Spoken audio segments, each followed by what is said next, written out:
गुरुर्देवो महेश्वरः गुरुसाक्षात् परं ब्रह्म तस्मै श्री गुरवे नमः। तस्मै श्री गुरवे नमः।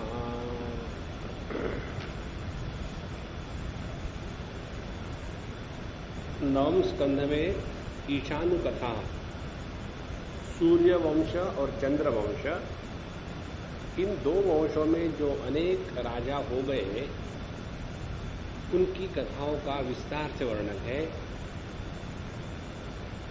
सूर्य वंश में भगवान रामचंद्र जी के अवतार के पूर्व अनेक प्रकार के राजाओं ने आकर के उस वंश के वंशावली को पवित्र कर दिया और उसके बाद भगवान का अवतार हुआ।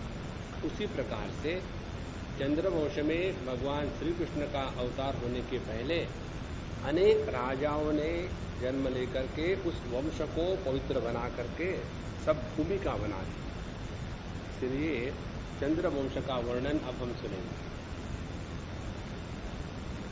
व्यक्ति को अपनी अस्मिता या स्वाभिमान होने के लिए कोई तो भी एक आधार चाहिए। जिस व्यक्ति को यह आधार नहीं होता वो व्यक्ति कभी भी आध्यात्मिक प्रगति या साधन ही नहीं कर पाता। जैसे समझो किसी व्यक्ति को अपने कुल का अभिमान नहीं है कि मैं ऐसे कुल में उत्पन्न हो गया हूं, ऐसे माँ बाप की संतान हूं, तो उस व्यक्ति को कोई आधार नहीं कि वो क्यों अच्छा रहे। फिर वहां भी एक साधारण तुच्छ व्यक्ति के जैसा व्यवहार कर सकता है। और इसलिए एक आधार होता है अपने कुल की श्रेष्ठता का, दूसरा आधार होता है अपने इष्ट देवता को लेकर। तो यदि हमें कुल की कमी है, सबको सुनने को आ रहा है कि नहीं? हाँ। तो यदि हमारे जीवन में कुल की कमी है जो हमारे हाथ में नहीं है, तो हम अपने इष्ट देवता के प्रति समर्पित होकर के उनके आधार से अपने जीवन को चलाते हैं। यदि हमारे हृदय में किसी भगवान के प्रति भक्ति भी नहीं है, तो फिर हम अपने गुरु का आधार लेकर के उनकी वंश परंपरा में अपने को लगा देते हैं। इस प्रकार से व्यक्ति कहीं ना कहीं आधार ढूंढ करके उसके द्वारा अपने जीवन को चलाता है। और इसलिए इन सूर्य वंश और चंद्र वंश, इन वंशों का जो यहाँ वर्णन आ रहा है, ये आधार बताने के लिए कि हम अपने आप को किसी अच्छे आधार के साथ जोड़े तो साधना सहजता से होने लगती है। अब चंद्रवंश का वर्णन 14 अध्याय से प्रारंभ करते हैं। श्री शुकोवाच, इसमें भी आप देखेंगे अनेक प्रकार के राजा, उनके नाम, उनके बच्चे आएगा, तो सुन लें। श्री शुकोवाच, सुखदेव जी कहते हैं, अथात श्रूयताम राजन वंश सोमस्य पावनः यस्मिन् नैलादयो भूपाः कीर्तन्ते पुण्यकीर्तयः सहस्रशीर्षः पुंसः नाभिरुत्सरोरुहान् जातस्यासि सुतो धातुः अत्रि पितृसमो गुणैः तस्य रुद्रो अभवत् पुत्रः सोमो मृतमयः किल विप्रौषति उडुगणानां ब्रह्मणा कल्पितः पति सोऽयजत् राजसूयेन विजित्य भुवनत्रयं पत्नी बृहस्पतेर्दर्पात् तारां नामा हरद्बलात्। इसमें आज के प्रसंग में हम लोग मुख्य रूप से ये देखेंगे कि किस प्रकार से व्यक्ति सब कुछ है, उसमें भगवान की उपासना भी करता है, अनेक प्रकार के गुण भी उसमें है, लेकिन जब व्यक्ति काम से पीड़ित होकर के, मोहित होकर के अपने मर्यादा का उल्लंघन कर जाता है, तो उसके सभी के सभी जो सद्गुण हैं वो दब जाते हैं। जैसा एक उदाहरण देते हैं शास्त्र, यदि कोई स्त्री या पुरुष दिखने में अत्यंत सुंदर हो, उसमें सभी प्रकार के सौंदर्य के लक्षण हैं।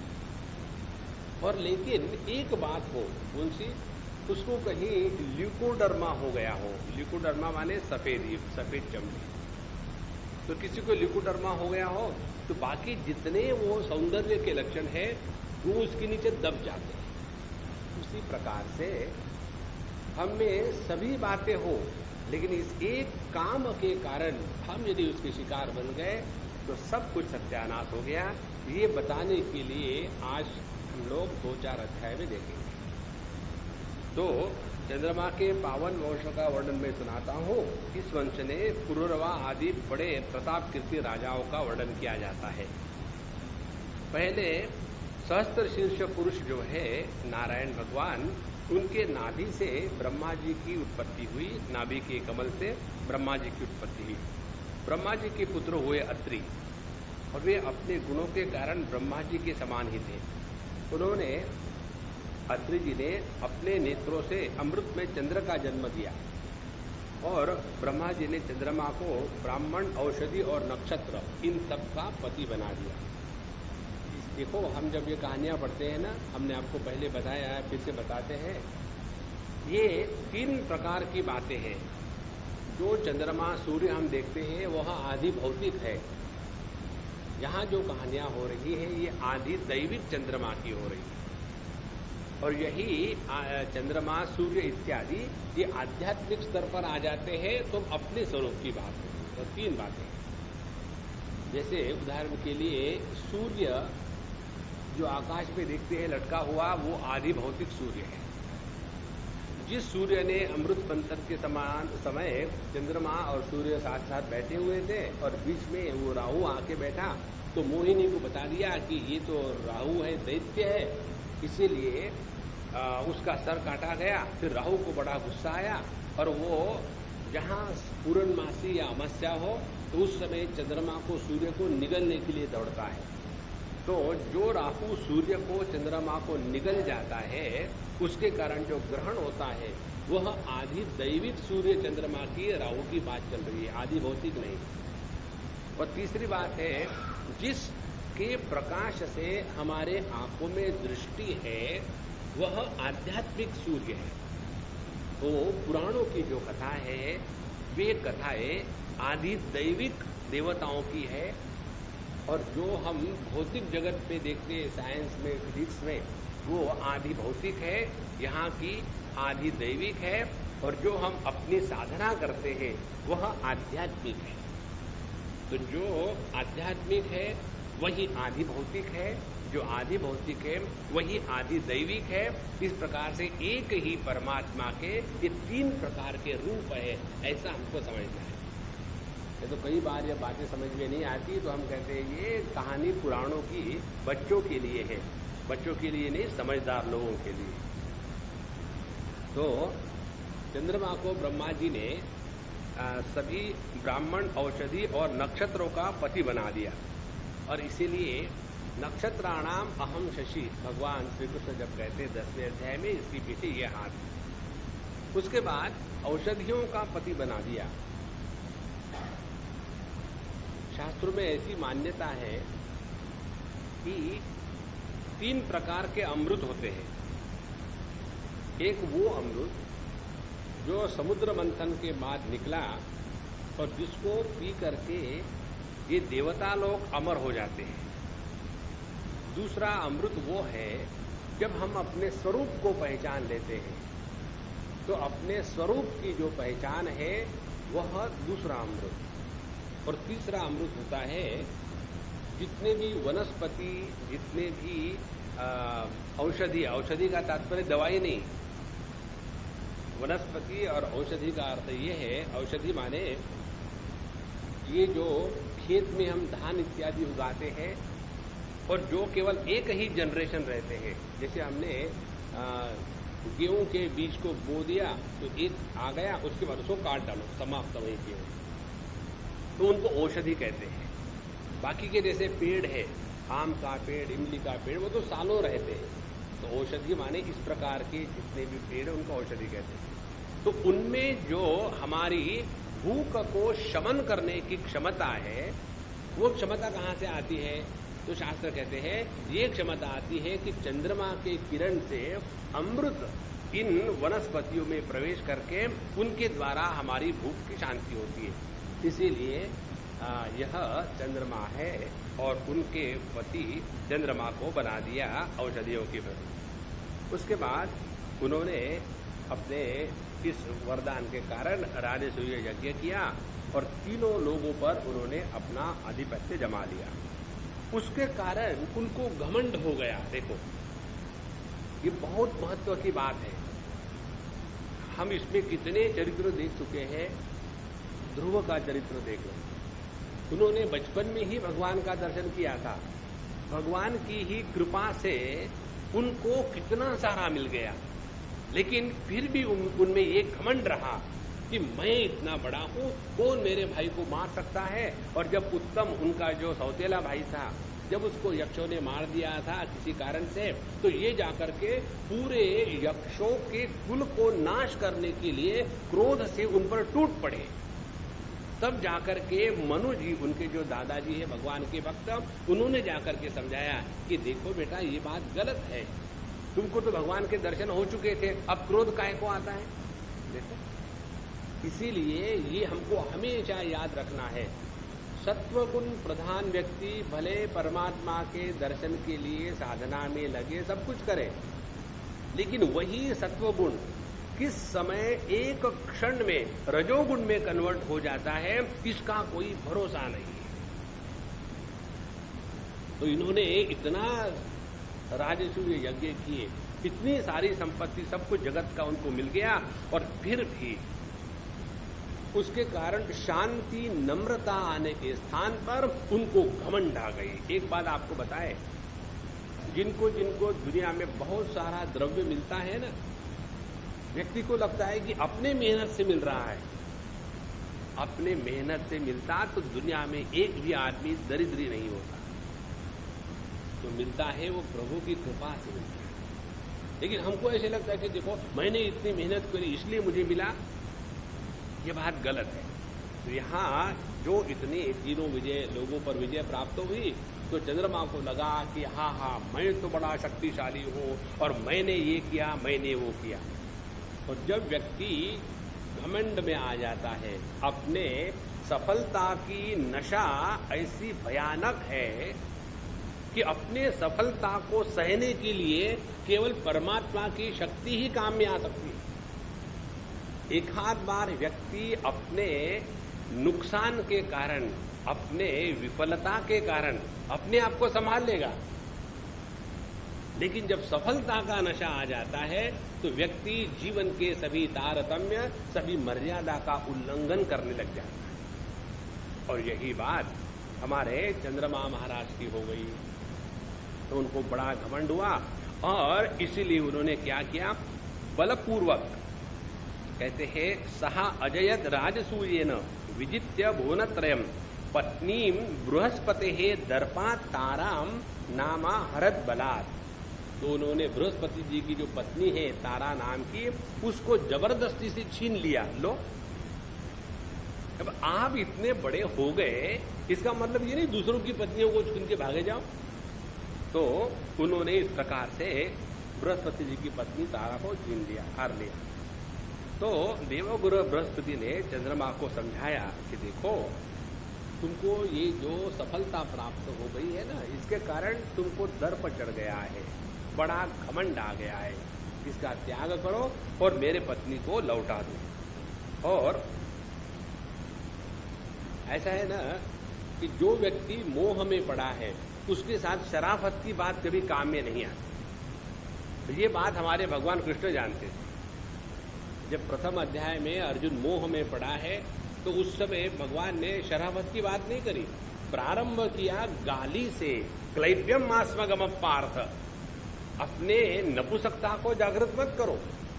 और ये बात भगवान को ही मालूम थी और अर्जुन को मालूम थी, क्योंकि युद्ध के पहले 12 महीने अर्जुन बृहन्नला नाम के नपुंसक के रूप में था, क्योंकि उसको ऐसा शाप मिला हुआ था उर्वशी से। तो यह जो नपुंसकत्व की बात जब भगवान ने अर्जुन को कही, किस लिए? कि उसके घमंड पर चोट लगाने के लिए, तब तो जाकर के उसके विचार की धारा में परिवर्तन आएगा। जो व्यक्ति मोह में आया है, इसीलिए भगवान शंकराचार्य का जो ग्रंथ है भज गोविंदम, उसका नाम है मोह मुद्गर। उस मोह पर जब तक डंडा नहीं पड़ेगा तब तक ये समझ में नहीं आता।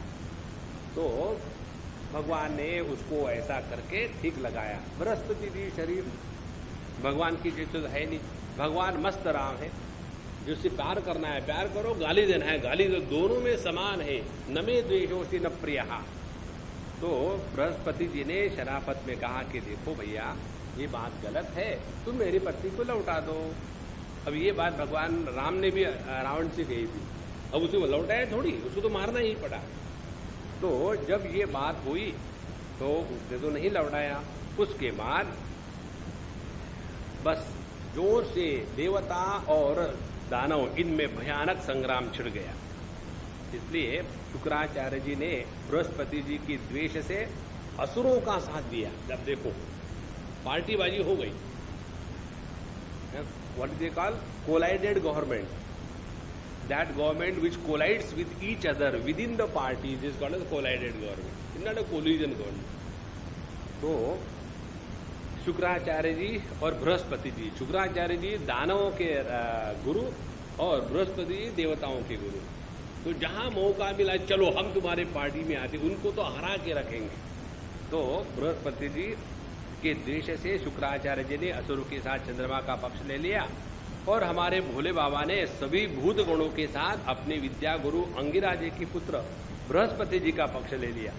अब देखो कैसी पार्टियां तैयार हो गई। अब इलेक्शन का समय शुरू हो गया।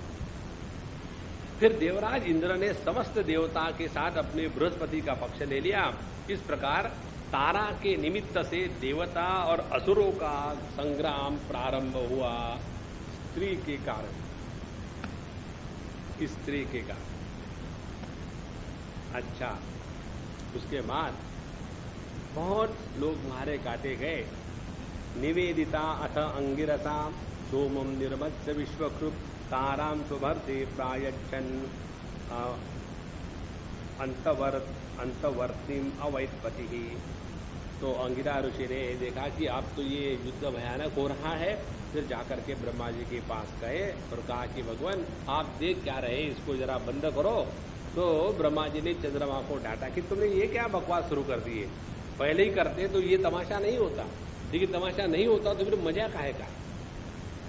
तो ब्रह्मा जी ने चंद्रमा को बहुत डांटा कि तुम बृहस्पति जी की उनकी पत्नी वापस कर दो। और जब वो पत्नी को वापस करने की बात हुई तब पता चला कि तारा तो गर्भवती है। तब उसने कहा कि ये गर्भ किसका है, इसका तू अभी त्याग कर दे, मैं तुमको जलाऊंगा नहीं, तुम तो देवी है इसलिए। और दूसरी बात, मुझे भी तुमसे संतान उत्पन्न करनी है, इसलिए तुम इस गर्भ का त्याग कर दो। अब ये बेचारी तारा अत्यंत लज्जित हो गई और उसके पश्चात उसने अपने गर्भ से अत्यंत चमकता हुआ सुंदर गर्भ अलग कर दिया। अब उस बालक को जब देखा तो बृहस्पति जी चंद्रमा दोनों इतने मोहित हो गए कि सोचने लगे ये हमें ही मिले, हमारा ही बालक होना चाहिए। तो अब जोर से झगड़ा करने लगे, ये मेरा है, ये मेरा है। तो जब उनसे पूछा ये लड़का किसका है, तो तारा ने लज्जावश किसी को नहीं बताया। फिर उसके पश्चात ब्रह्मा जी ने तारा को एकांत में ले गए, कहा कि बताओ तो सही किसका बच्चा है। तो उसने कहा कि ये चंद्रमा का बच्चा है, इसीलिए उसका नाम बुध रख दिया। तो यह चंद्रमा के द्वारा तारा को जो उत्पन्न पुत्र है ये हो गया बुध।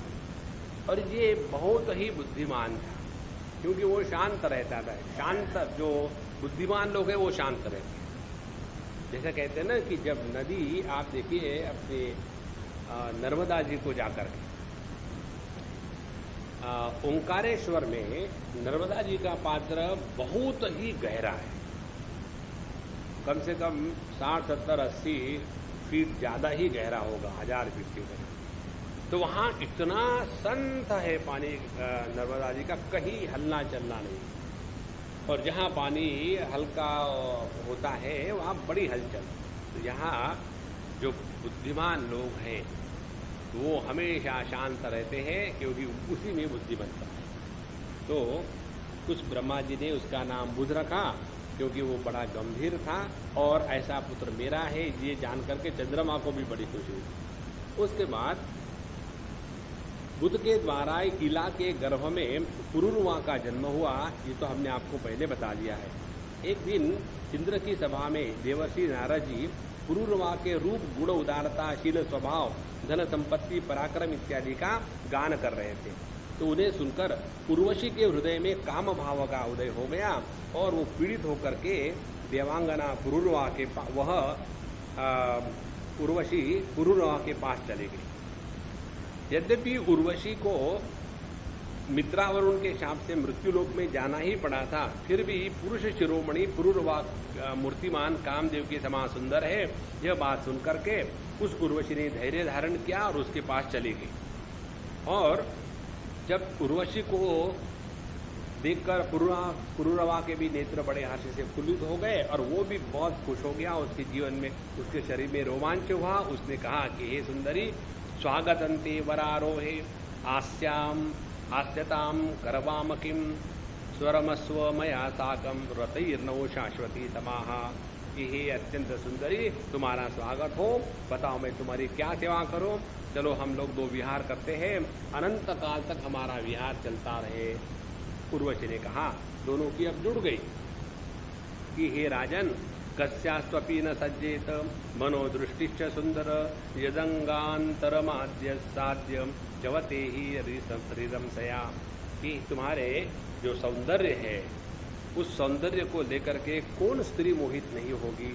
इसीलिए हम आपके साथ रह करके रमण करने की इच्छा से हमने भी अपना धैर्य खो बैठा है। और उसके बाद ये पुरुष का गुणगान करती है। एता वरुणौ को राजन न्यासौ रक्षस्व मानद। तुम्हारे जो सुंदर सुंदर गुण है, प्रशंसनीय है, उसी के स्त्रियों का अभिष्ट होता है। मैं तुम्हारे साथ अवश्य विहार करूंगी, और इसके पहले मेरी कंडीशन है, कोई भी स्त्री बिना कंडीशन के किसी का साथ नहीं देती। पहली कंडीशन ये है कि मेरे पास 2 भेड़िए हैं, तो मेरे पास ये 2 भेड़ के बच्चे हैं, उनको मैं तुमको सौंपती हूं, इनकी तुमने रक्षा की। अब देखो, ये भेड़ के बच्चे की रक्षा की जो बात है ना, ये वैसी ही है जैसे अभी मैं कहा गया था बम्बई से दूसरे स्थान पर। तो वेटिंग लॉन्च में हम वेट कर रहे थे जब हमारे प्लेन की डिपार्चर होगी तब। तो इनारा काफी आके टपकते हैं बम्बई में। हाँ, हम गुजरात जा रहे थे, तो बड़ी बड़ी 2 लड़कियां, बिल्कुल टिपिकल अमेरिकन स्टाइल का उनका लाइफ, और छोटी नहीं होगी, कम से कम 18-20 साल की, लंबी चौड़ी सभी प्रकार की। और उनके साथ वो इतना बड़ा कुत्ता, किसका, स्टफ डॉग, और उतना लेकर के वो आ रही। और वो जो कुत्ता उसमें से जा रहा था क्या कहते हैं, वो एक्सरे मशीन से, तो बीच में अड़ गया क्योंकि इतना मोटा। अब इतने बड़े होने के बाद कुत्ते को साथ लेके घूमना अमेरिका से यहाँ आकर, तो ये स्त्रियों का चरित्र भयानक है। किसी भी चीज को पकड़ के रखेगी, इसीलिए तो मनुष्य को पकड़ के रखती है, आदमी को। तो उसने 2 भेड़े कहा कि ये मेरी बात है और इसको ठीक से रखना। और दूसरी बात यह है कि मैथुन के सिवा किसी भी समय मैं तुमको वस्त्रहीन नहीं देखना चाहती। तो इन दोनों को उसने स्वीकार कर लिया। उसके बाद यह भगवान की कृपा से दोनों इकट्ठे हो गए, और उसने उर्वशी को कह दिया ठीक है, ऐसा ही होगा। और उसके बाद उर्वशी तया स पुरुष श्रेष्ठो रमयन्त्या यथार्हतः रेमे सुरविहारेषु कामम चैत्ररथादिषु। तो यह उर्वशी कामशास्त्र के अनुसार पुरुरवा के साथ विहार करने लगी, और वहां उनकी जो विहार स्थली है देवताओं की, चैत्ररथ, नंदनवन, उपवन इत्यादि में विहार करने लगे। और उस उर्वशी का शरीर इतना सुगंध से हमेशा, और इस प्रकार से अनेक साल तक उन्होंने आनंद के साथ विहार किया। और ये करते करते वो अपने सुध बुध को खो बैठा। और जब कई दिनों के बाद इंद्र ने देखा कि अब तो उर्वशी कहाँ गई है, समझ में नहीं आ रहा, मैं कई दिनों से देख रहा हूँ, दिखती नहीं। तो गंधर्वों ने कहा कि ऐसी ऐसी बात हो गई है। तो बोले उसके सिवा तो स्वर्ग फीका पड़ा है, तो जाओ और तुरंत उसको कहीं से भी ले आओ जहाँ होगी। तो सभी के सभी गंधर्व लोग चले गए रात के समय। गंधर्व का हमेशा रात का समय होता है। आपने कभी देखा है संगीत की महफिल दिन को लगी है? जैसी जैसी रात बढ़ती है वैसे वैसे गंधर्व, यक्ष, चारण, विद्याधर ये रात को खुलते हैं, इसलिए उनको निशाचर चंद्रवंश में रहने वाले। अच्छा महाराज, तो ये गंधर्वों में रात को गए और उर्वशी के जो 2 भेड़े इसके पास रखे थे उनको चुरा के ले गए। तो उनको जब चुरा के ले गए तो भेड़े चिल्लाने लगे बे बे करके। तो उस समय उर्वशी ने कहा कि देखो मैंने किस कायर से शादी करी है, ये मेरे 2 भेड़ों को भी नहीं रख सकता। और इस प्रकार से बहुत ही कड़वे शब्दों से पुरुरवा को उन्होंने उल्टी सीधी गालियां दी। तो उस समय कुछ ना सोच करके तुरंत पुरुरवा उठा तलवार लेकर के और उनको छुड़ा के ले आया।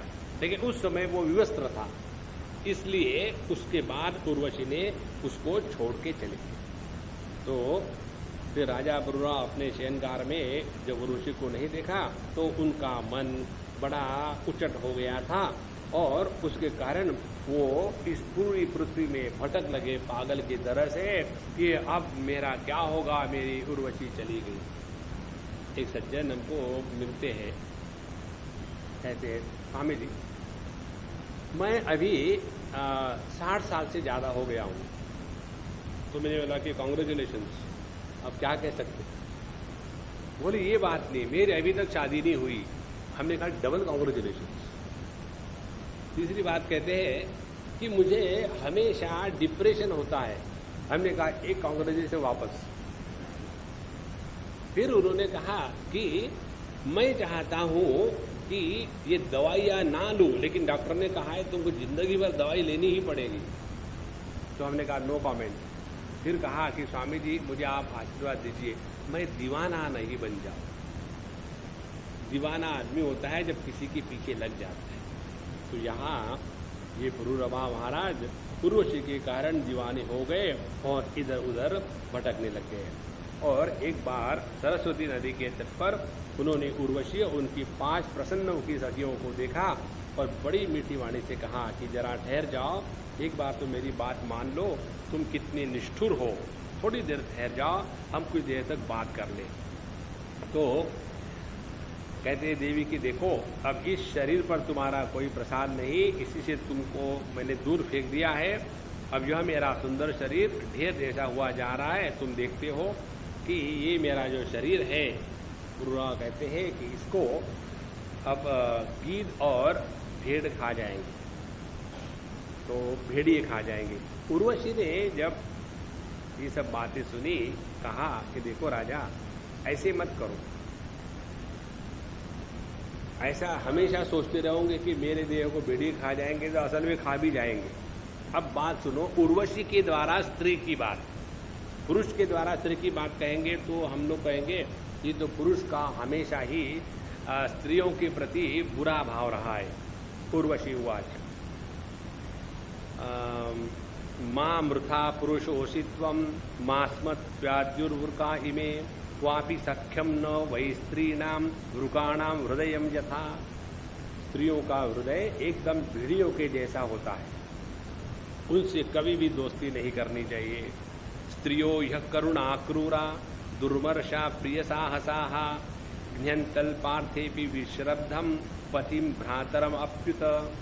ये जब निर्दय हो जाती है तो उनमें क्रूरता स्वाभाविक रहती है, और थोड़ी भी बात के लिए जब चिढ़ जाती है तो इस चिढ़ने के कारण, क्रोध के कारण स्त्री किसी भी प्रकार का भयानक कर्म कर सकती है, यहाँ तक कि अपने भाई, अपने पति, अपने बंधु किसी को भी मारने में ये स्त्री आगे पीछे नहीं देख सकती। कल हम सुन रहे थे एक कव्वाली, जब गाड़ी से जा रहे थे, उसमें ये दोनों का संवाद है, एक पुरुष का और स्त्री का, बहुत ही सुंदर है।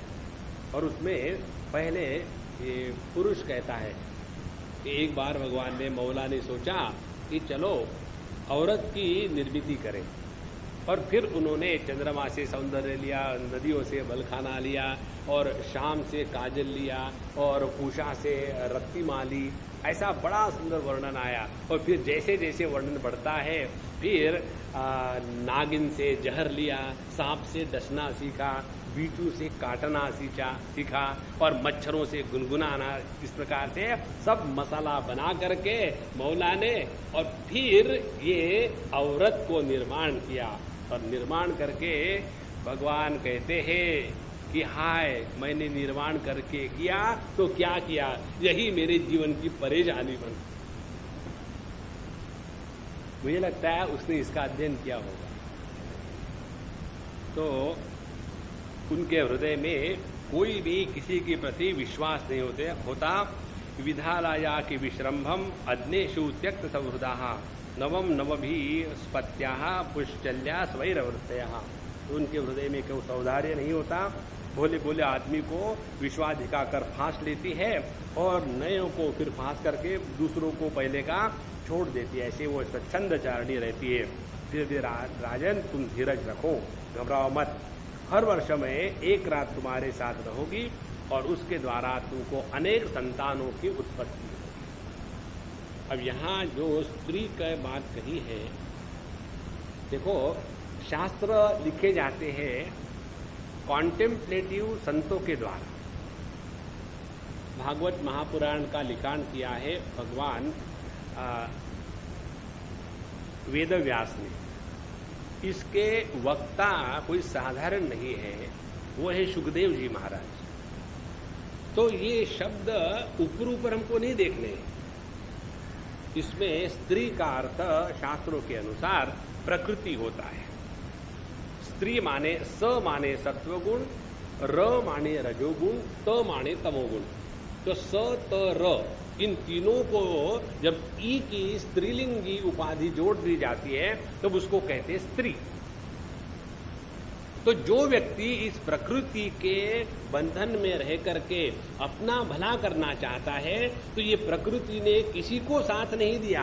कारण क्या है? प्रकृति में विकृति स्वाभाविक है। देखो, यदि किसी व्यक्ति ने समझो प्रकृति को लेकर के अपने अगल बगल की जितनी दुनिया में जो कुछ हमने पाया है उसको लेकर के गर्व अभिमान करके रखा जाए, तो ऐसी कितने उदाहरण आपको मिलेंगे कि जो एक भिखारी था वो करोड़पति बन गया। देखो आजकल करोड़पति चल रहे हैं, और जो करोड़पति बन गया वो पागल हो गया, ये भी तुरंत हो जाता है। देखो, तो ये तो प्रकृति में विकार आना स्वाभाविक है। उसको पकड़ के अपने जीवन को श्रेष्ठ मानना ये मूर्खता की पराकाष्ठा है। ये इसका तात्पर्य। उसी प्रकार से अपने देह को देख लो।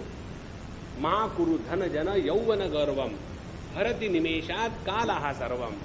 हम अपने देह मन जन इसको लेकर के कितना अभिमान करते हैं, और ये अभिमान एक क्षण में चूर हो जाता है।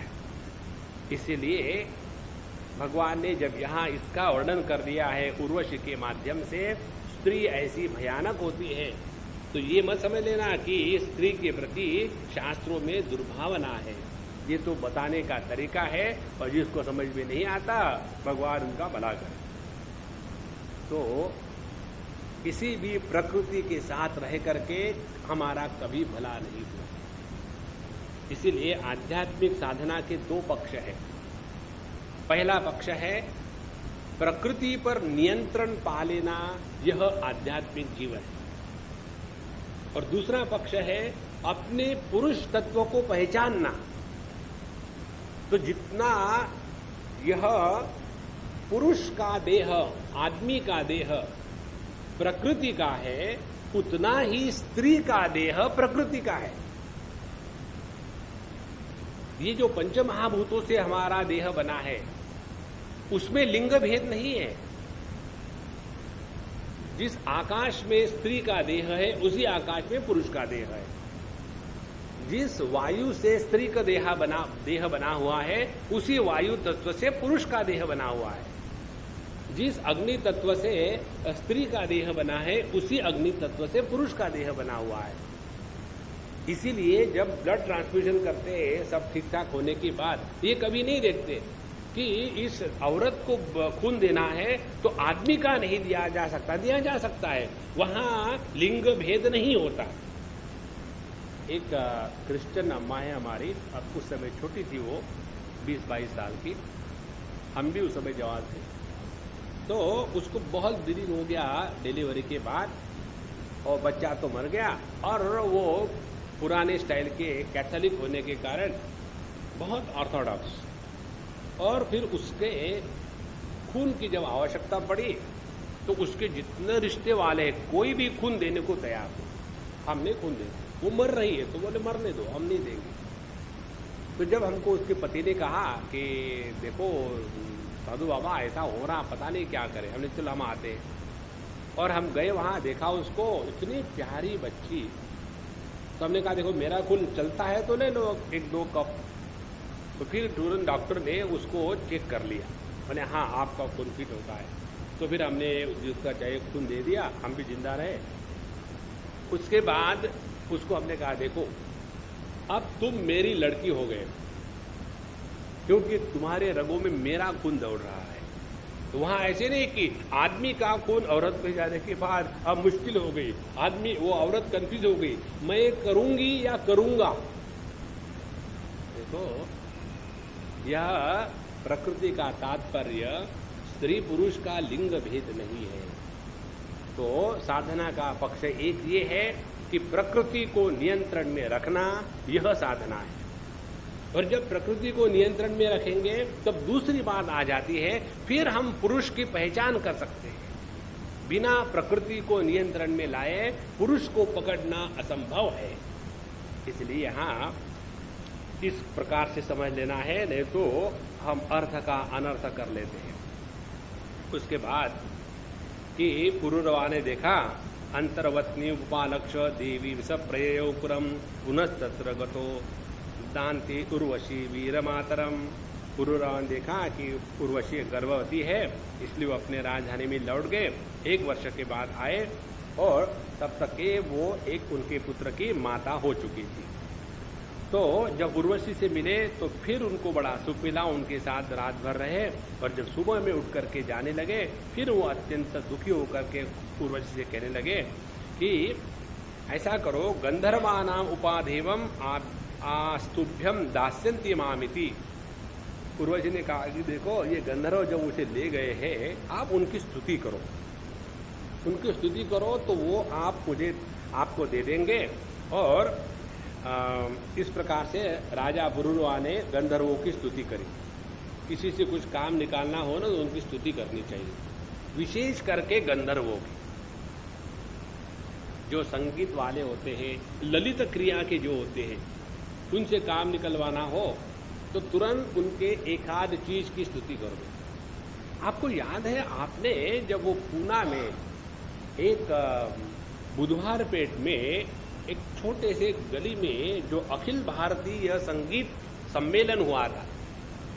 अब अखिल भारतीय संगीत सम्मेलन पूना के वो बुधवार पेट के गली में जो हुआ था, नाम देने के लिए कुछ नहीं लगता, नाम कुछ भी दे सकते।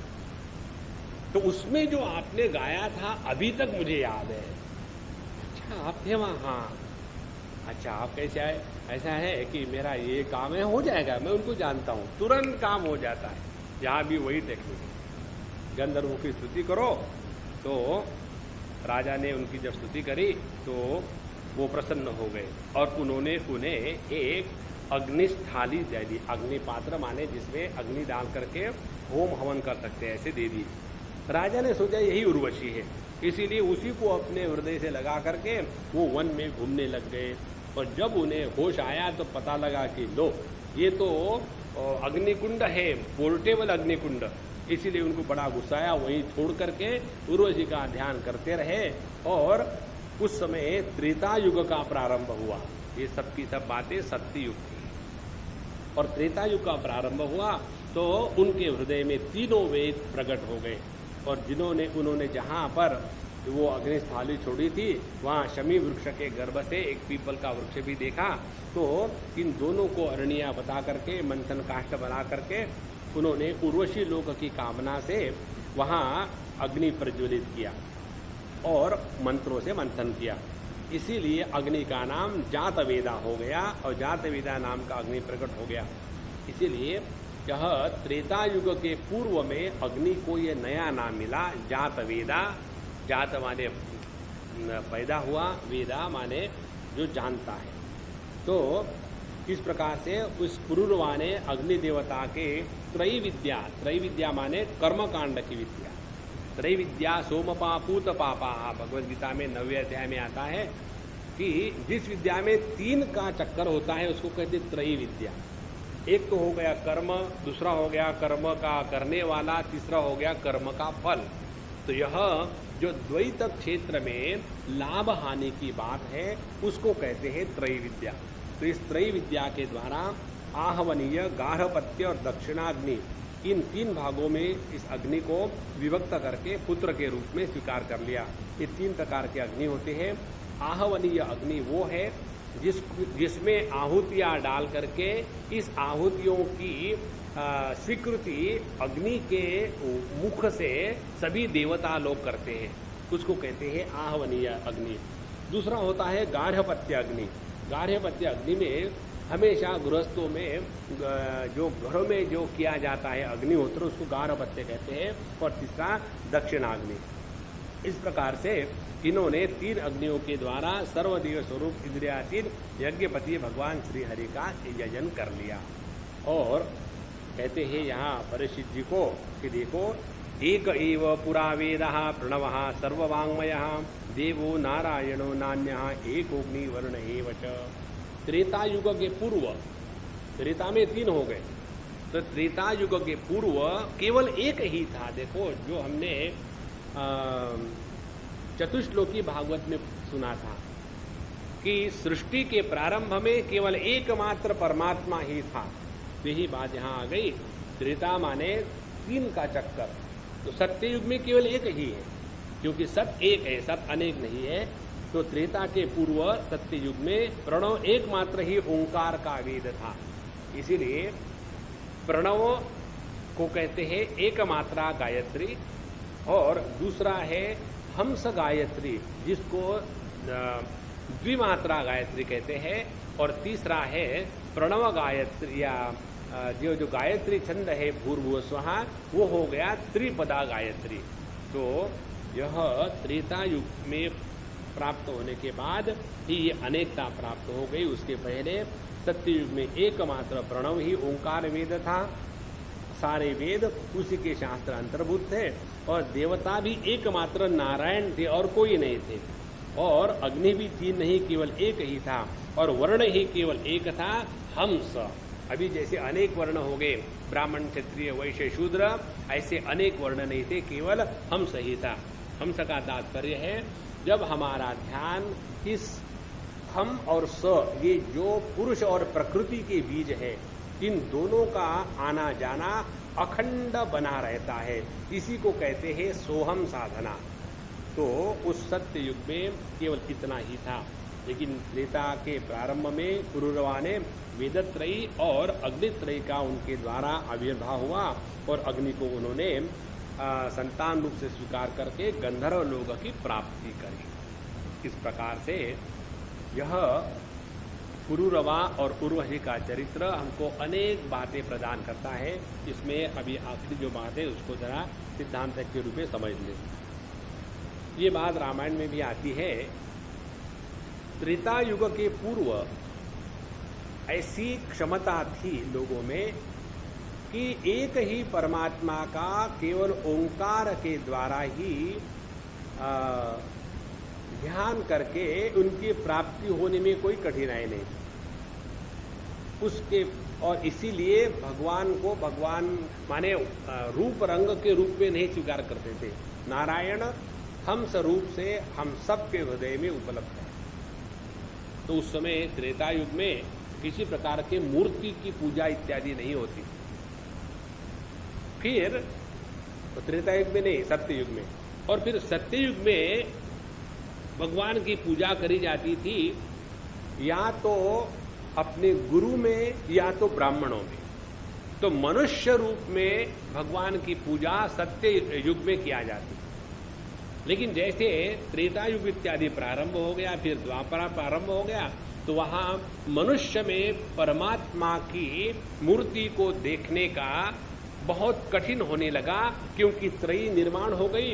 अब मनुष्य का मन, मैं ये कर रहा हूं, मुझे क्या मिलेगा, इस प्रकार के गणित में लग गया, द्वैत में वो निष्ठा प्राप्त कर रहे हैं। उसके कारण उसके जो मन की क्षमता है सब में परमात्मा को देखने की, वो क्षमता नष्ट हो गई। और इसीलिए उनको मदद के लिए त्रेता युग के बाद फिर ये अनेक प्रकार के मूर्तियों का निर्माण हो गया। सत्य युग में मूर्ति पूजा नहीं थी। अब ये देखो, यह जो त्रेता, सत्य, द्वापर और कलियुग, ये तो इस प्रकार से जानते हैं, काल का भाग करते। और यही 4 युग हमारे सबके जीवन में, जब हम शांत होकर के परमात्मा का ध्यान आत्म रूप से कर रहे हैं, अब किसी प्रकार के द्वैत की दुर्गंध वहां नहीं है, तो हम अब सत्य युग में, क्योंकि सत्य के साथ जुड़ गए। और जब ये नहीं हो सकता, जैसे इसका विचार आता है भगवद गीता के 12वें अध्याय में, उसमें भगवान साधना की प्रक्रिया बताते हैं। मयि एव मन आधस्व मयि बुद्धिम निवेशय निवसिष्यसि मयि एव अत ऊर्ध्वम न संशयः। तो अपने मन बुद्धि को इस अहम में लगा दो, तो निश्चित रूप से तुम उसमें विराम प्राप्त करोगे। ये हो गई सत्य युग की साधना। लेकिन ये तो हमसे होता नहीं, रोना धोना शुरू, तो कोई बात नहीं, प्रैक्टिस करो, अभ्यास योगेन तथा। तो अभ्यास योग शुरू करो। तो अभ्यास योग की विशेषता क्या है? माम इच्छाप्तुम धनंजय, अपने मन में इच्छा जागृत करो, मुझे भगवान की प्राप्ति करनी ही है। तो इच्छा प्रधान जो साधना है वह हो गया त्रेता युग। वैसे भगवान की प्राप्ति की क्या इच्छा करना है? भगवान तो अपना स्वरूप है। इच्छा हमेशा दूसरे की हो सकती है, मुझे अभ्यास का प्राधान्य है। तो कर्म में इच्छा और अभ्यास ये दोनों है। ये दूसरी प्रकार की साधना भगवान कृष्ण ने 12वें अध्याय में दी थी, अभ्यास योगेन ततः माम इच्छाप्तुम धनंजय। और उसके बाद आता है द्वापर युग। द्वापर युग में आकर के फिर तीसरी साधना भगवान बताते हैं, यदि तुम अभ्यास भी नहीं कर सकते हो तो मत कर्म परमो भव, मेरे लिए सब कुछ करो। तो उसके बाद उपासना का प्रसंग प्रारंभ होता है। द्वापर में उपासना की प्रधानता है। तो उपासना के प्रसंग में आने के बाद फिर ये भी नहीं हम कर सकते, रोने वालों को तो कोई अंत नहीं है रोने का।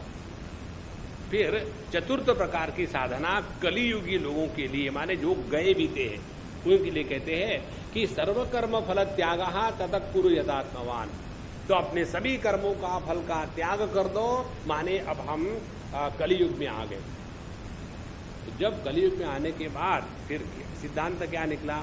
जिसका मन स्वाभाविक परमात्मा में रहता है वो उच्च अधिकारी, उत्तम अधिकारी।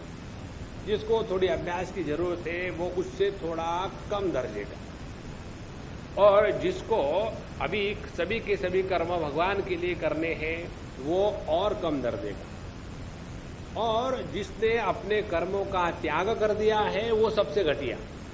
और प्रत्येक व्यक्ति को ये भ्रांति होती है कि मैं बड़े उच्च कोटि का साधक हूं। बड़े को ये भ्रांति होती है, सामान्य भ्रांति। इसीलिए भगवान कहते हैं, देखो अपने को बेवकूफ मत बनाओ। इसीलिए भगवान कहते हैं 12वें अध्याय में कि इन सभी साधनाओं में, 4 जो साधना तुमको बताई, इन सब में जिसने कर्म फल त्याग कर दिया है वो सबसे बड़ी साधना है। एकदम पूरा का पूरा विचार बदल जाता है। तो जितना हम सर्व कर्म फल त्याग करेंगे तो उसके द्वारा होगा क्या? अंतःकरण का निर्माण होगा। जिस अंतःकरण का निर्माण हुआ है, ऐसा ही सुसंस्कृत निर्मित अंतःकरण परमात्मा के प्राप्ति का साधन बनता है। तो जिस मन को, बुद्धि को परमात्मा में लगाना है, कम से कम उसको धो धा करके स्त्री कर लो। अभी हमारा मन कैसा है, भगवान में क्यों नहीं लगता? जैसे हमने आपको एक उदाहरण दिया था, सिल्कन की लुंगी को धो डालो ठंडे पानी से, उसको निचोड़ो ऐसा पक्का और वो नल के ऊपर रख दो और स्वभाव के अनुसार भूल जाओ। और बम्बई की गर्मी, सुबह में दूसरे दिन जब नहाने को जाओ तो वो वैसी की वैसी सूख गई लुंगी, और जब उसको खींचो तो कैसी होगी वो? वैसा ही हमारा अंतःकरण है, ऐसा टेढ़ा मेढ़ा हो गया है। तो उसमें जो सलवटे पड़ी है, क्या सलवटे उस कपड़े से भिन्न है? नहीं। देखो, तो उसके ऊपर हम जब इस्त्री चलाएंगे, आज बहुत इस्त्री आ रही है, और जब उसके ऊपर इस्त्री चलाएंगे तो क्या होगा? उसकी जो सलवटे है वो गायब हो गई। कहां गायब हो गई? कहां थी वो? देखो, इसी प्रकार से अपने अंतःकरण पर ये जो संस्कार है, ये संस्कार नाम की कोई वस्तु थोड़ी है। जैसे ये पुस्तक इस टेबल के ऊपर है, उसी प्रकार से अंतःकरण पर राग द्वेष के संस्कार जो है, ये संस्कार नाम की वस्तु नहीं है। आजकल के जमाने में जल्दी समझ में आना चाहिए। जैसे फ्लॉपी पर डाटा होता है, तो नई आप फ्लॉपी खरीद लो, समझो उसका वजन है 15 ग्राम, उसमें डाटा स्टोर कर लिया, बहुत वजन हो गया, संभाल के ले जाना, क्यों? बहुत डाटा उसमें नहीं। उसी प्रकार से हमारे अंतःकरण पर जो संस्कार है, इन संस्कारों को मिटाना माने प्रकृति पर नियंत्रण लाना। तो जब तक के इस प्रकृति पर नियंत्रण नहीं होगा, तब तक के पुरुष को पहचानने की क्षमता नहीं होगी। अब जैसे देखो, एक छोटा सा उदाहरण, जब हमारा मन किसी कारण से विक्षेपित रहता है, गुस्सा चल रहा है, उस समय आप अपने ही टेबल पर कुछ सामान ढूंढ रहे थे। कल 11 बजे के करीब में, या थोड़ा जल्दी, मेरे पास 3 फोन है और तीनों के तीनों बज रहे थे, और हाथ में दूसरा कुछ महत्व का काम भी चल रहा था। और उस समय एक फोन वाला कहता है, स्वामी जी आज आप दिन भर क्या कर रहे हैं? मैं अपना काम बताओ, क्या कर रहे हैं? तुमको क्या किया, फटाफट बताओ। नहीं, हमने सोचा ऐसा ही आपसे वार्तालाप करने में बड़ा आनंद आता है। हमने कहा मेरी मां, अब चुप करो, बात देखो उनका। अब देखो, इतना जब व्यक्ति व्यस्त रहता है तब उसका मन कभी प्रभु में लगेगा। इसीलिए सबसे पहली आवश्यकता है कि पहले अपने अंतःकरण का निर्माण करें, और उस अंतःकरण के निर्माण को कहते हैं, ये उर्वशी जी ने जो स्त्री के बारे में बताया है, पहले अपने प्रकृति पर नियंत्रण करें, और उसके बाद जो जात वेद है, इस ज्ञान की अग्नि प्रज्वलित होगी, और इस ज्ञान की अग्नि में जितना हमारा अज्ञान का अंधकार है वो भस्मसात हो जाएगा, और तब जाकर के हम परमात्मा के प्राप्ति के अधिकारी हो जाएंगे। इसके बाद चतुर्थ अध्याय समाप्त हो गया। अब हम पंचदशोध्याय उसमें आते हैं। रुचिक, जमदग्नि और परशुराम जी महाराज का चरित्र इसमें है। सुखदेव जी महाराज कहते हैं कि ऐलस्य चोर्वशी गर्भाद षडासन्नात्मजा नृपम आयु श्रुतायु सत्यायु प्रयोथ विजयो जय। परीक्षित महाराज, उर्वशी के गर्भ से पुरुरवा के 6 बच्चे हुए। देखो, 6, 50, 100, 1000 ये नॉर्मल है।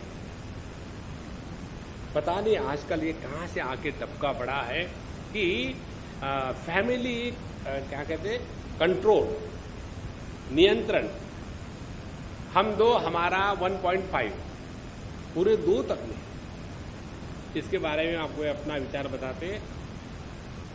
वो विचार ऐसा है कि हम इस भौतिक जगत में जब जीते हैं ना, तो उसमें सबसे महत्व की बात होती है बौद्धिक क्षमता। जिसकी बौद्धिक क्षमता श्रेष्ठ है, वही समाज जीवन में कुछ कर सकता है। तो ये जो बौद्धिक क्षमता वाले पति पत्नी होते हैं, वो यदि बच्चा पैदा करना बंद करेंगे या एक हार बड़ा मुश्किल से पैदा करेंगे, तो जो इंटेलिजेंट जेनेटिक मटेरियल है दैट विल बी लॉस्ट। और बाकी जो एकदम मक्खियों के जैसे बच्चे पैदा करते हैं, जिनमें बौद्धिक क्षमता का अभाव है, तो उसके द्वारा क्या होगा, एक ऐसे समाज का निर्माण होगा। पहले ही इंटेलिजेंट लोग कम होते, उसमें भी उन्होंने और नियंत्रण कर लिया तो और कम हो जाएंगे, और उसके बाद भारतवर्ष की डेमोक्रेसी शुरू हो जाएगी। डेमोक्रेसी मालूम है किसको कहते हैं? Democracy is the rule of majority, and majority is always the fools. Wise people are never in majority. So democracy is the rule of majority. Majority is that of fools. Therefore, in democracy, fools rule the wise. देखो, इसलिए देखो सभी के सभी संतों के चरित्र, उन्होंने 6 बच्चे पैदा किए। तो ये थे आयु, श्रुतायु, सत्यायु, रय, विजय और जय। उसके बाद उनके अनेक प्रकार के, फिर उनका ये पुत्र उनका पुत्र हो गया, और होते होते अज का कुश था, कुश के 4 पुत्र थे, कुशाम्बु, तनय, वसु और कुशनाव, और कुशाम्बु के पुत्र हुए गाधी। अब हम गाधी के जीवन में घुसते हैं। तो गाधी की कन्या का नाम था सत्यवती। तस्य सत्यवती कन्याम रुचि को याचयत द्विजहा वरम विसदृशम मत्वा गाधिर भार्गवम अब्रवीत। तो गाधी की कन्या का नाम सत्यवती था, और ऋषिक ऋषि ने गाधी से उनकी कन्या मांगी। तो गाधी ने देखा कि ये ऋषिक ऋषि बुढ़ाऊ है, इसको क्या मैं अपनी लड़की दूं? तो उन्होंने कहा, देखो हम लोग तो कुशिक वंश के हैं, और हमारी कन्या ऐसे सबको थोड़ी मिलते हैं, हम तो स्पेशल लोग हैं, तो क्या इसके लिए आपको डाउरी देनी पड़ेगी। उल्टा हो गया, लड़की को यदि प्राप्त करना है तो लड़की के पिता को डाउरी देनी पड़ेगी। पता नहीं ये विपर्य कब से हो गया अपने समाज में। तो ऐसा जब कहा, बोले हाँ क्या डाउरी देनी पड़ेगी? तो उन्होंने कहा, मुझे 1000 ऐसे घोड़े चाहिए, ऐसे नहीं कि मुझे 10 लाख 20 लाख दे दो, हाँ 1000 ऐसे घोड़े चाहिए कि वो उनका देह तो सफेद होवे लेकिन कान काले होवे। ऐसा असार्टमेंट जेनेटिक करके ऐसी एक लाइन बनानी पड़ेगी, तब घोड़े मिलेंगे। तो उन्होंने सोचा कि अब क्या किया जाए। तो गाधी ने कहा कि ठीक है, वो समझ गए, और वरुण के पास जाकर के उन्होंने याचना करी, और वरुण जी से उसी प्रकार के घोड़े ले आए, सफेद और केवल काले कान वाले। तो सत्यवती से उन्होंने विवाह कर लिया। और एक बार रुचिक महर्षि, उनकी पत्नी और सास, ये दोनों ही उनसे प्रार्थना करने लगे कि हमको भी आपसे पुत्र चाहिए। माने सत्यवती और सत्यवती की माँ दोनों कहने ऋषि से कि हमको आपसे पुत्र की प्रार्थना हम करते हैं, हमको चाहिए। इसीलिए उन्होंने दोनों के लिए मंत्रों से अभिमंत्रित चरु पकाया। देखो ये चरु का जो पकना है ना, ये हम लोगों ने भागवत महापुराण के महात्म्य में ऐसी कथा देखी है। जब उस आत्मदेव ब्राह्मण को उस ऋषि ने आम दिया था और कहा था कि आम अपनी पत्नी को खिला दो तो सब कुछ हो जाएगा। हमको लगता है ऐसी होता है, ऐसी बात नहीं होती। मंत्र शक्ति अत्यंत श्रेष्ठ शक्ति है। शब्द शक्ति है अचिंत्यत्वात् शब्दाद एव अपरोक्षदिहि सुषुप्तः पुरुषः यद्वद शब्देन एव अवबुध्यते। शब्द की, मंत्र की शक्ति अचिंत्य है। जैसे सुषुप्ति अवस्था में हमारे इंद्रिय, हमारा मन सब कुछ सो गया है, उस समय बाहर की खटखट हमको डिस्टर्ब नहीं करती। लेकिन कोई व्यक्ति हमारे नाम से पुकारे तो तुरंत नींद से भी जग जाते हैं। तो कैसे जग गए? तो यही शब्द शक्ति की विशेषता है। तो उन्होंने यहाँ मंत्र के द्वारा चरु निर्माण किया, पकाने को रख दिया। चरु माने खीर के जैसा, और उसमें योग्य प्रकार के मंत्र से दोनों के लिए अलग अलग चरु निर्माण कर दिया, अपने पत्नी के लिए सत्यवती के लिए और उसकी मां के लिए।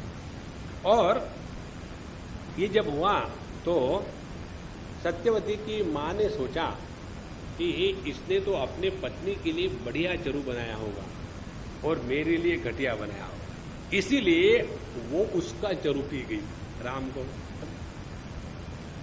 उर्वशी के शब्द याद रखना। वो स्त्री के लिए अपनी पुत्री का भला हो इससे कोई मतलब नहीं। हम आपको एक असली घटना सुनाते हैं। स्त्री का रूप कहां तक क्रूर और भयानक हो सकता है, चाहे वो मां के रूप में क्यों ना हो। एक हम जानते हैं लड़की, अब वो भी मां हो गई, काफी बड़ी है, होगी वो 40 के करीब, 45 के करीब। वो हमारे लेक्चर सुनती थी और उसमें हमने शायद कहीं कहा होगा कि पुत्रों का, बच्चों का यही कर्तव्य है कि अपने माँ बाप का आदर करें और अपने माँ बाप को ज्ञान नहीं सिखावे। हमने उनको बता दिया। तो उसके बाद वो मेरे पास आई, स्वामी जी आपसे कुछ डिस्कस करना है। मैंने क्या डिस्कस करना है, छोड़ो, मैंने जो कहा झूठ है, भूल जाओ। बोले नहीं नहीं, ऐसे नहीं छोड़ेंगे, शुरू हो जाओ। फिर उन्होंने अपनी माँ की कहानी हमको बताई। लड़की ने कहा कि स्वामी जी आपकी माँ यदि ऐसी होती तो क्या आप भी उससे वैसा ही प्यार कहते जैसा आप कह रहे हैं? तो कैसा क्या थी तुम्हारी माँ? फिर बताया कि हमारी शादी हमारी माँ ने करा दी और वो लड़की भरतनाट्यम इत्यादि में अत्यंत श्रेष्ठ नर्तिका थी और शादी करने के बाद उसने अपने लड़की को उसके पति के साथ रहना इनकार कर दिया। इसलिए तुम्हारी फिगर खराब हो जाएगी और तुम यदि मां बनोगी तो मुझे दादी नानी बनना पड़ेगा और मैं इतने जल्दी नानी बनने को तैयार नहीं हूं। और 5 साल तक उस मां ने अपने लड़की को अपने पति से अलग रखा उसी घर में। बोले ऐसी मां हो तो क्या आप उससे प्रेम करोगे? अब इसके बारे में हम यहां विचार बंद करें। हमको सीखना क्या है? ये सत्यवती और उसकी मां, उसने ये नहीं सोचा कि अपने लड़की का जिसमें भला है वो होवे। हाँ, केवल मैं मनुष्य का ये जो मैं है ना, वहां माता पिता बंधु सखा कोई किसका नहीं है बाबा। प्रत्येक व्यक्ति अपने स्वार्थ के लिए ही जी रहा है। उपनिषद कहती है आत्मनस्तु कामाय सर्वम प्रियम भवति। पति को पत्नी अपने लिए प्रिय होती है, पत्नी के लिए प्रिय नहीं होती। तो यह इन्होंने ये जो 2 चरु थे एक दूसरे में मिक्स करके अदल बदल करके ले लिया और सत्यवती ने अपना चरु मां को दे दिया और मां का चरु स्वयं पी गई, स्वयं खा गई। और जब इसकी बात ऋषि को पता चली तो उन्होंने अपनी पत्नी सत्यवती से कहा कि देखो तुमने बड़ा अनर्थ किया है। अब तुम्हारा जो पुत्र होगा ना, लोगों में अत्यंत दंड देने वाला घोर प्रकृति का होगा और तुम्हारा जो भाई होगा जिस तुम्हारे लिए जो मैंने चोरू बनाया था उसके द्वारा श्रेष्ठ ब्रह्मवेत्ता पुरुष निर्माण होने वाला था। लेकिन तुमने अब गड़बड़ी करी, अब भुग तो मैं क्या करूं? तो उन्होंने फिर उनसे प्रार्थना करी कि नहीं ऐसा नहीं होना चाहिए। बोले ठीक है, अब ऐसे करते हैं, तुम्हारा पुत्र तो ठीक होगा लेकिन तुम्हारा जो पौत्र होगा, ग्रैंडसन, उसमें ये घोर प्रकृति आ जाएगी, उसको कोई नहीं रोक सकता। इस प्रकार से सत्यवती के गर्भ से जमदग्नि जी का जन्म हुआ और यह सत्यवती ने फिर अपने देह का त्याग करके परम पुण्यमयी कौशिकी नदी के रूप में बन गई और रेणु ऋषि की कन्या थी रेणुका, उसका जमदग्नि के साथ विवाह हो गया, पाणी ग्रहण हो गया और रेणुका के गर्भ से जमदग्नि की ऋषि से वसुमान आदि अनेक पुत्र पैदा हुए। उसमें से सबसे छोटे थे परशुराम जी महाराज और उन परशुराम जी का ये तो भगवान के अंश से ही पैदा हुए और उनका जन्म हुआ था, अवतार हुआ था है वंश का जो अंत करना था, इसके लिए उनका अवतार हुआ था। तो वैसे देखा जाए तो क्षत्रियों ने परशुराम जी का थोड़ा ही अपराध किया था, लेकिन परशुराम जी ने, क्योंकि वो ब्राह्मण थे और क्षत्रियों ने उनका अपराध किया था और क्षत्रिय लोग बहुत तमोगुणी हो रहे थे, अपनी मर्यादा का उल्लंघन कर रहे थे, इसीलिए उन्होंने परशुराम जी ने 21 बार क्षत्रियों को पृथ्वी से मिटा दिया। अब देखो ये कथा हमने कई बार सुनी, इसका ओरिजिनल यहाँ मिलता है। राजा परीक्षित जी ने कहा कि किम तदहम भगवतो राजेन्नैर्जात्मभिः कृतं येन कुलं नष्टम क्षत्रियाणाम अभिक्ष्णशः, कि उस समय ये जो क्षत्रिय लोग थे ये अत्यंत खराब हो गए होंगे, इंद्रिय लोलुप हो गए होंगे, विषय लोलुप हो गए होंगे, इसीलिए उन्होंने परशुराम जी ने उनको उनका नाश करने के लिए सोचा होगा और इन सभी राजाओं ने परशुराम जी का कोई भयानक अपराध किया होगा, इसीलिए ये हो गया होगा। तो क्या उन्होंने अपराध किया था परशुराम जी का, जिसके कारण उनको इस क्षत्रिय वंश को नष्ट करने का काम करना पड़ा?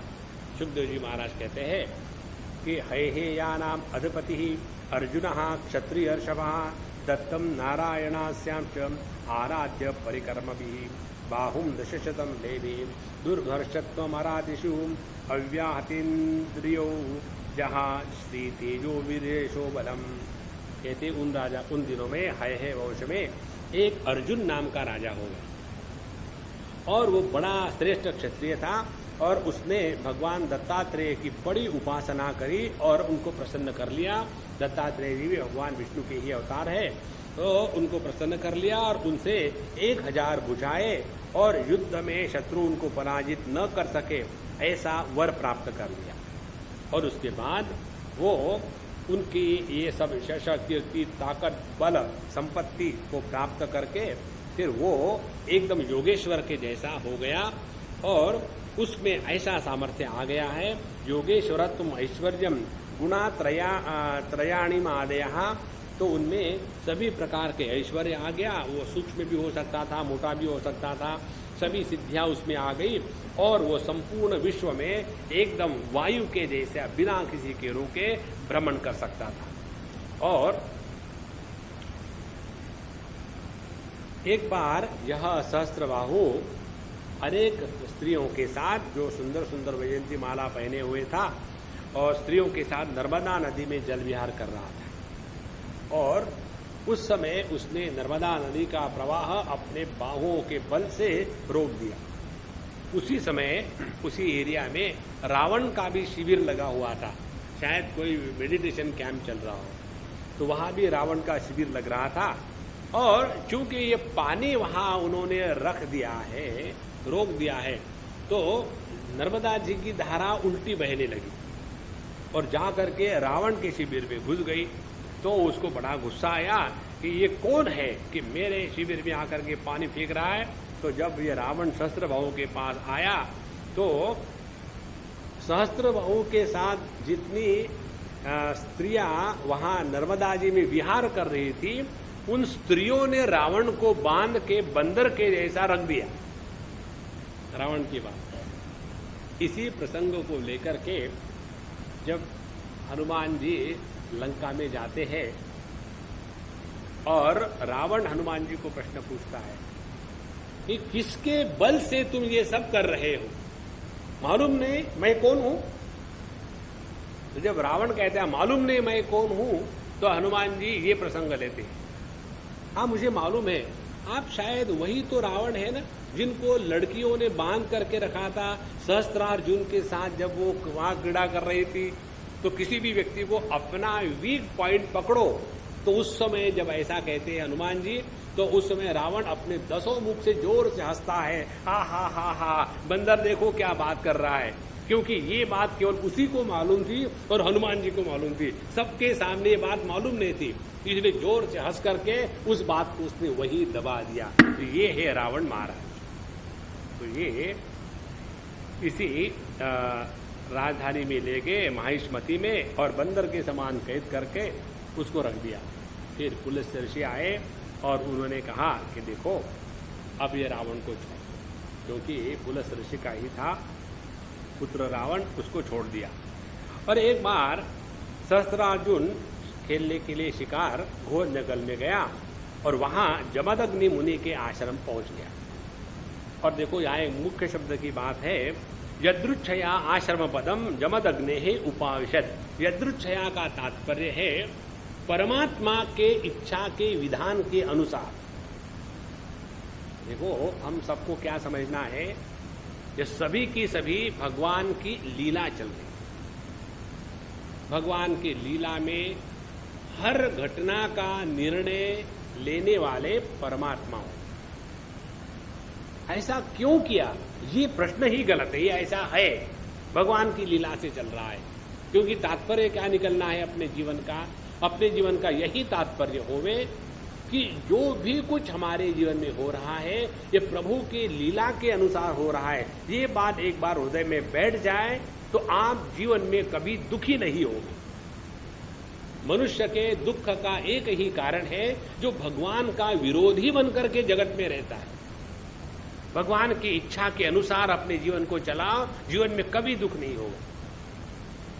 ये कैसा पता चले कि जो हम कर रहे भगवान की इच्छा के अनुसार है कि अपनी इच्छा के अनुसार है? जिसके द्वारा भेद का प्रतिपादन होता है, जिसके द्वारा भेद का समर्थन होता है, वह मनुष्य की वासना की दुर्गंध है।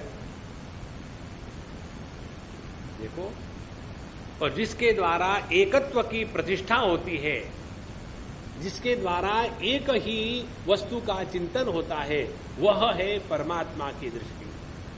माने जिस दृष्टि से हम दुनिया को देखते हैं, ये हो गई वासना की दृष्टि, राग द्वेष से प्रेरित होकर के। और जिस दृष्टि से भगवान अपनी दुनिया को देखते हैं, वो हो गई भगवत की दृष्टि। तो जिस दिन हमारी दृष्टि भगवान के दृष्टि के जैसी हो जाएगी, उस दिन हमने अपनी साधना भगवान के प्रति समर्पण की पूरी की है। तो इसलिए यदृच्छया आश्रम पदम जमदग्ने उपाविशत। तो भगवान की इच्छा से दैववश यह जमदग्नि मुनि के आश्रम पर जा पहुंचा और वहां तस्मै से नरदेवाय मुनिर अर्हणमारहत ससैन्यामात्यवाहाय हविष्मत्या तपोधना। तो उस तपस्वी जमदग्नि के मुनि के आश्रम में एक कामधेनु भी थी और उसकी प्रताप से उन्होंने सेना मंत्री वाहन सबका आदर सत्कार किया। देखो, अपने पास जब कोई चीज होती है और उसका यदि प्रदर्शन हमने किया तो वही चीज हमारे नाश का कारण बनती। तो यहां इन्होंने जमदग्नि ऋषि ने जब राजा मंत्री सब लोग आए तो उनकी आगवत करनी है। अब कोई जरूरत नहीं थी इतना बड़ा सब कुछ करने की, लेकिन भगवान की इच्छा है तो उन्होंने उस अपने कामधेनु का सहारा लेकर के सबका खूब स्वागत सत्कार किया। तो जब जमदग्नि मुनि का ऐश्वर्य इस हेयपति सहस्रार्जुन ने देखा, अरे ये तो मेरे से भी बढ़कर है। और किसके कारण मेरे से बढ़कर है? इस कामधेनु के कारण।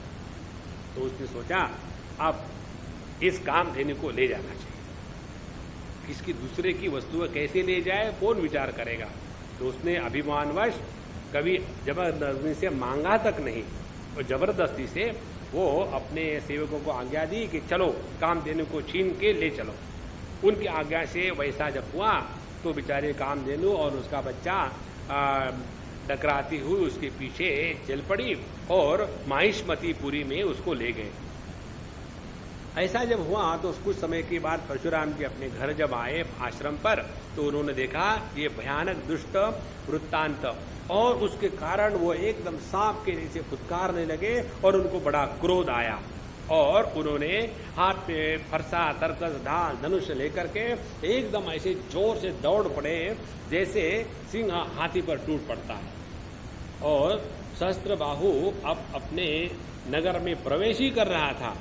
तो उसी समय परशुराम जी महाराज वहां पहुंचे, तो झपटे, और उसमें उनका इतना जबरदस्त दिव्य तेज था कि उन्होंने हाथ में धनुष्यबाण फरसा लिए और अपने शरीर पर उनका काला मृगचर्म था और उनकी जटाएं सूर्य की किरणों के जैसी चमक रही थी। उन्होंने गदा, खड्ग, बाण और ये सब आयुधों से सुसज्जित जो घोड़े, रथ इत्यादि थे, उन सबको मारने का निर्णय करके मारना प्रारंभ कर दिया।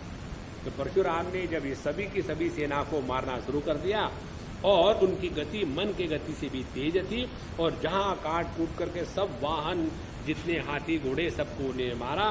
तो अर्जुन ने देखा, है पति सहस्त्रार्जुन ने देखा कि यहाँ तो सब नष्ट ही हो रहा है, और फिर वो भी आकर के उनके साथ भिड़ गया। तो उसने अपने 1000 बाहुओं में 500 धनुष्य बाण लिए, और उसके द्वारा वो परशुराम जी पर युद्ध की बाणों की वर्षा करने लगा। तो उन्होंने अपने ही बाणों से उन सबका नाश किया, और फिर अपने फरसे से उसके जो सांप के समान जबरदस्त भुजाएं थी उनको काट दिया, और उसके बाद उसका सिर जो है धड़ से अलग करके रख दिया। तो उसके जो 10,000 पुत्र थे सहस्त्रबाहु के, वो वहां से भाग गए। और इस प्रकार से परशुराम जी ने बछड़े के साथ उस कामधेनु को लेकर के वापस आ गए, और आकर के उन्होंने अपने पिताजी को सौंप दिया। अब इसके बाद की कथा जबरदस्त। ये जब हुआ तो स्वकर्म तत्कृतम रामः पित्रे भ्रातृभ्य एव च वर्णयामास तश्रुत्वा जमदग्निः अभाषत। राम राम महाबाहो भवान् पापम अकारशीद अवधिन्नरदेवं यत् सर्वदेवमयं वृथा वयं हि ब्राह्मणास्तात क्षमया हरणां गताः यया लोकगुरुर्देव पारमेष्टमगात्पदं क्षमया रोचते लक्ष्मीः ब्राह्मी सौरी यथा प्रभा क्षमीणामाशु भगवान् दुष्यते हरिरीश्वरः राज्ञो मूर्धाभिषक्तस्य वधो ब्रह्मवदात् गुरुः तीर्थ संसेवया चाहो जय्यंगाच्युतचेतनः। ये प्रसंग बहुत महत्व का है। इस प्रकार से सहस्त्रबाहु को मार करके, उस राजा को मार करके, जब उन्होंने उस कामधेनु को, बछड़े को ले आया और अपने पिताजी को सौंप देने के बाद उन्होंने सब अपनी कहानी, कैसा मैंने उसको मारा, क्या किया, जमदग्नि मुनि को, भाइयों को, सबको सुनाया। जब ये बात सुनी तब जमदग्नि मुनि को बहुत दुख हुआ। देखो, ब्राह्मण का लक्षण है स्वाभाविक क्षमा। अपने ऊपर किसी ने कोई भी कैसा भी अत्याचार किया हो, फिर भी जिसके हृदय में स्वाभाविक क्षमा आ जाती है, वही परमात्मा ब्रह्म तत्व के पास है। बदला लेना ये ब्राह्मण का लक्षण नहीं। इसीलिए कहते हैं कि हे राम राम महाबाहो, हे राम तुमने क्या किया, तुमने बहुत भयानक पाप किया है। तुम तो बड़े वीर हो, और तुमको मालूम है राजा सर्वदेवमय होता है। राजा को विष्णु के रूप में हमारे शास्त्रों में स्वीकार किया है, और इसीलिए उनका तुमने वध नहीं करना चाहिए था, लेकिन तुमने ही वह किया है कि देखो बेटा, हम लोग ब्राह्मण हैं, क्षमा के प्रभाव से ही हम संसार में पूजनीय हुए हैं, और जो सबके दादा ब्रह्मा जी हैं, उन्होंने क्षमा से ही यह ब्रह्म पद प्राप्त किया है। और ब्राह्मणों की सभा क्षमा के द्वारा ही सूर्य के समान होती है, और सर्वशक्तिमान भगवान श्रीहरि भी क्षमावानों पर ही प्रसन्न होते हैं। इसीलिए तुमने सार्वभौम राजा का जो हत्या की है, ये ब्राह्मण की हत्या से भी भयानक पाप है। इसीलिए अपने इस पाप का प्रक्षालन करने के लिए तीर्थ यात्रा करो, और वहां अपने पापों का प्रक्षालन करो। अब यहां 2-3 बातें समझ ले। देखो, एक बार हमको किसी ने कहा था, क्योंकि हम किसी एक बहुत बड़े प्रसंग में गए थे, वहाँ काफ़ी मिनिस्टर लोग सब कुछ आए हुए थे, चीफ मिनिस्टर थे, बाकी होम मिनिस्टर थे। तो हमने सबको नमस्कार किया, चमत्कार किया, सब कुछ हो गया। और उसके बाद हम जब निकल पड़े तो हमारे साथ जो सज्जन थे बोले, स्वामी जी हमको नहीं अच्छा लगा। क्या? कि जब वो मिनिस्टर आए तो आप खड़े होकर के अपनी कुर्सी उनको बैठाने के लिए दिए, और दूसरी कुर्सी आपने खींच करके उस पर आप बैठ गए। आपको मालूम नहीं ये मिनिस्टर लोग कितने करप्ट, कितने गंदे होते हैं, और आपने उनको ऐसा क्यों किया? सबने कहा, देखो प्रभु, सरल सरल बात है, ये जैसे कोई भी ही मिनिस्टर बना है तो ये आकाश से टपका क्या? नहीं, लोगों ने वोट उसको दिए हैं। हाँ, तो जो व्यक्ति है वो लोगों का प्रतिनिधि है। तो यदि हम उसका अपमान करेंगे बाबा जी बनने के बाद, तो हम लोगों को क्या शिक्षा दे रहे हैं कि जो लोगों का प्रतिनिधि है राजा, उसका अपमान करना चाहिए। देखो, हमको ये हमेशा ध्यान में रखना है कि हमको यदि हमने ये मार्ग चूज कर लिया है, सिलेक्ट कर लिया है कि हमको परमात्मा की प्राप्ति करनी है, तो किसी के भी प्रति हमारे मन में द्वेष की, वैर की भावना होना अपने पक्ष में हानिकारक है। हमको कुछ लेना नहीं। और ये बात मैंने एक पॉलिटिशियन से सीखी। उन्होंने मुझे कहा, वो कभी किसी के सत्संग में नहीं जाते थे, तो मैं उन्हीं के घर में रहता था। उनकी पत्नी हमसे बहुत प्रेम करती है। तो जब हम उनके यहाँ एक दिन खाने के लिए बैठे, वो भी आके बैठे और उनकी अम्मा मिसेस भी खाने के लिए बैठी। हम जैसे खाने के लिए बैठे, हमने कहा अम्मा उठो। बोले क्यों स्वामी जी? हमने कहा हमारे लिए हरी मिर्ची तुमने नहीं लाई, उसको ले आओ। तो फिर उठी, फिर वो अंदर गई, फिर हरी मिर्ची दी और फिर हम मस्ती से खा रहे हैं और वो मिनिस्टर साहब देख रहे हैं हमको। उसके पश्चात उन्होंने शाम को अपने लोगों को कहा कि भाई मैं आऊँगा स्वामी जी के लेक्चर के लिए। तुरंत सब उनका जो होता है सिक्योरिटी वगैरह, और वहाँ लेक्चर को आए। रोज 7 दिन तक आए। तो उनकी पत्नी ने हमको कहा कि स्वामी जी, पहली बार मेरे पति जिंदगी में किसी के सत्संग को गए। तो हमने कहा वो अच्छे हैं, बड़े हैं, इसीलिए आए। मैं तो उनके सामने बच्चा हूं, उनकी उम्र 70 साल से ज्यादा है। तो हमने कहा उन्हीं से पूछो। तो हमने कहा पापा, आपके मिसेस की ये कंप्लेन है कि आप मेरे लेक्चर में क्यों आए। बोले उनकी वो कंप्लेन नहीं है, उनकी कंप्लेन ये है कि मैं सत्संग को क्यों नहीं जाता, और आपके लिए उसने कहा भी नहीं, फिर भी मैं गया, ये उसकी कंप्लेन है। और आप इस चक्कर में मत पड़ो, उसने जिंदगी भर कंप्लेन की जगह कुछ नहीं किया। ठीक है, डिलीट कर दिया। फिर उन्होंने कहा स्वामी जी, मुझे एक बात आपकी पसंद आई। कौन सी?